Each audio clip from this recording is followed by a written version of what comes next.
এটা বাংলাদেশ সেনাবাহিনী, এটা ভারতীয় সেনাবাহিনী। কে কতটা শক্তিশালী, সংখ্যায় কে এগিয়ে, চলুন দেখি। বাংলাদেশ সেনাবাহিনীর সক্রিয় সৈন্য সংখ্যা প্রায় 1,63,000 থেকে 2,27,000-এর মতো। ভারতীয় সেনাবাহিনীর সক্রিয় সৈন্য প্রায় 14,75,000 থেকে 30 লাখ পর্যন্ত, অর্থাৎ ভারতের সেনা সংখ্যা বাংলাদেশের চেয়ে বেশি।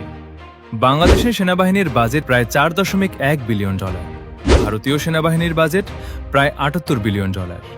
তবে একটা কথা মনে রাখতে হবে, বাংলাদেশ সেনাবাহিনী আকারে ছোট হলেও অত্যন্ত সুশৃঙ্খল।